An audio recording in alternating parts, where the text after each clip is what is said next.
I want to take you out full right now and show you the remarks from President Biden doing the surprise news conference today at the White House briefing room. Let's take a listen. Hey, folks. My name's Joe Biden. Welcome, Mr. President. We've been waiting for you. Welcome to the swimming pool. This is great. Hey, look, folks, good afternoon. The past 2 days we've gotten some very good news about the American economy.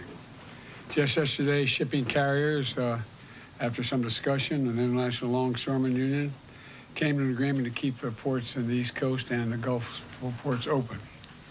We averted what could have become a major crisis for the country, and a tentative agreement which includes record wage increases for dock workers and shows the importance of collective bargaining and represents, I think, critical progress toward a strong contract. I especially want to thank the carriers, the port operators, and the Longshoremen's Union for reaching this agreement at a time when the nation has experienced such terrible devastation from Hurricane Helene. It was truly a service to the American people for all these parties to come together to respond to our request to keep the ports open. I was determined to avert a crisis at this moment because it's a critical moment. If we didn't do this now, we'd have a real problem. I also want to thank my White House team for the work. They've worked around the clock to bring the parties together. But today, we got more incredible news. Although the strength of the American economy it's about the strength of the American economy. New jobs report, as you all know, you've been reporting, created 250,000 jobs in September. The expectation was for 150,000 jobs in September, which far exceeded that number. Not only the previous 2 months was the previous 2 months was revised up 75,000 jobs. And from the very beginning, we were told time and again that the policies we were pursuing, we'd put forward weren't going to work, make things worse, including some of the other team are still saying they're going to make things worse. But we've proven them wrong. You know, we've told our we were told our American rescue plan was too big and it would crowd out private investment. We proved them wrong. We vaccinated the nation and got immediate economic relief to people in need. When I came to office determined to end trickle-down economics and grow the economy from the middle out and the bottom up. I know you're tired of hearing me say that over and over again, but that was the policy, that it remains the policy. Because when you do that, everyone does well. When the middle class grows, the nation's stronger. And the nation's stronger when there's a strong union movement as well. We were told it wouldn't work, but I was also determined to do what was ignored for much too long. Presidents have been authorized since the 30s to be able to spend the money given by Congress to spend the money on hiring American workers and using American product where they were available. And that's what we did. We were told that was going to be a big problem. But all the money I was authorized to spend by the Congress has gone to to hiring American workers and using American products. We were told it wasn't going to be. We were told that was going to be a big problem, but it's working. We're also told that our historic laws to invest in America and all Americans would crowd out private sector investment. Well, that was proven wrong too. We've attracted nearly $1 trillion since we've come to office in private sector investment from domestic and foreign companies investing in America, Not this stuff of shipping jobs overseas for cheaper labor and bringing back a product to America. We're building it here and sending it overseas. And look at the results. Across the board, unemployment is down to 4.1%. And every month, that Vice President Harris and I have been in office, we've created jobs every single month. The nation has now created 16 million jobs since I've come to office, more jobs created in a single presidential term than any time in American history. Our GDP shows our economy grew at 10% under my administration. Unemployment reached the lowest level in 50 years. We're also told inflation couldn't come down without massive job losses or sending the economy into economic recession. Once again, outside experts were wrong. Inflation has come down. Wages have gone up faster than prices. Interest rates are down. Record 19 million new business applications have been filed for. The stock market continues to reach new heights. We've got more work to do, though. Keep getting prices down, like more affordable housing, extending what I've done for seniors and lowering prescription drug costs by letting Medicare negotiate the prices, make sure that's available to everyone. And by the way, what we've done so far, just when we've brought down the prices for seniors under Medicare, it's saved the taxpayers billions of dollars.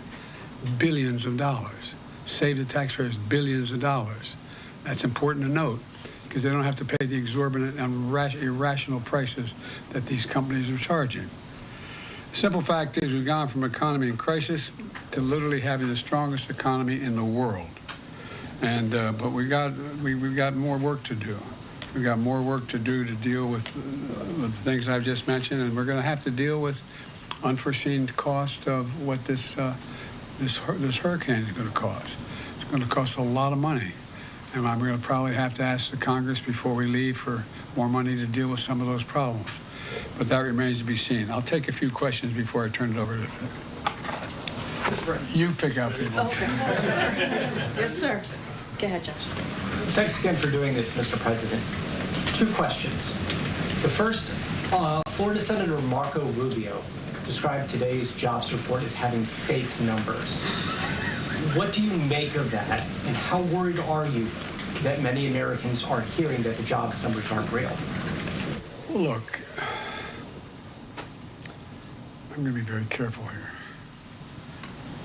If you notice, anything the MAGA Republicans don't like, they call fake. Anything. The job numbers are what the job numbers are. They're real. They're sincere. They're what we are. And by the way, just look at how the EU talks about us, how they like to have an economy like ours. Just talk about the rest of the world looks at us and what we're doing. So I don't want to get going. And then secondly, could you clarify some of your comments yesterday with regard to strikes on Iranian oil facilities? What did you mean by them, given some of the reactions we're seeing in the market? Well, look, the Israelis have not concluded what they're going to do in terms of a strike. That's under discussion. I think if I were in their shoes, I'd be thinking about other alternatives than striking oil fields. Good vision. Thank you, Kareem. Thank you so much, Mr. President, for being here.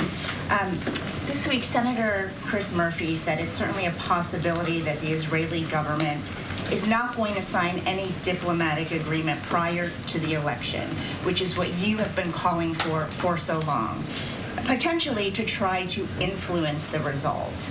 Do you agree? Do you have any worries that Netanyahu may be trying to influence the election, and that's why he has not agreed to a diplomatic solution?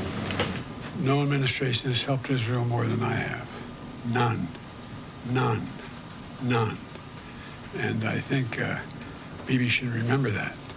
And whether he's trying to influence the election or not, I don't know, but I'm not counting on that. You've said many times recently that you want to speak to him, that you plan to. No, I didn't say plan to. I didn't say want to. You don't want to? No, I didn't say that. You're making it sound like I'm seeking and then speaking. I'm assuming when they make the assessment of how they're going to respond, we will then have a discussion. Thank you. Thank you, Mr. President, for being here. What are you advising the Israelis to do in terms of their retaliation to Iran? And at this point, you still haven't spoken to Netanyahu. Is it fair to say that you have little personal influence over what he decides to do? No. Look, our teams are in contact 12 hours a day. They're constantly in contact. I've already had my presidential daily brief. We've already had interface between our military, the diplomats. It's in constant contact. They are trying to figure out, it's the high holidays as well. They're not going to make a decision immediately. And so we're going to wait to see when they want to talk. But over the past few months, they've consistently defied your administration's own advice. So do you believe that the Israelis are going to listen to the advice you're giving them? What I know is the plan that I put together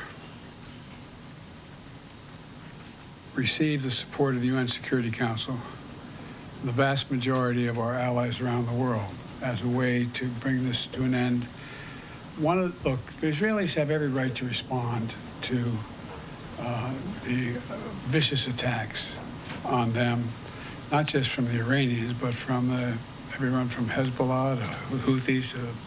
Anyway, and but the fact is that they have to be very much more careful about dealing with civilian casualties. So how should they respond? You expressed concerns about attacks on Iranian oil facilities. How should they respond? That's between me and them. All right, we got to move on. Go ahead, Tam.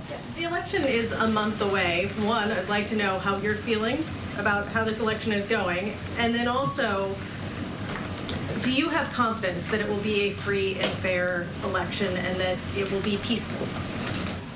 Two separate questions. Very much. I'm confident it'll be free and fair. I don't know whether it'll be peaceful.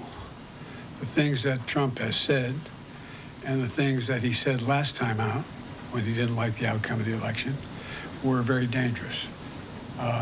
If you notice, I noticed that the vice presidential Republican candidate did not say he'd accept the outcome of the election. They haven't even accepted the outcome of the last election. So I'm concerned about what they're going to do. Are you making any preparations, getting security briefings related to domestic security? I always get those briefings. All right, we got to move on. Go ahead, Keila, and then we have to do a couple more. Hi, Mr. President.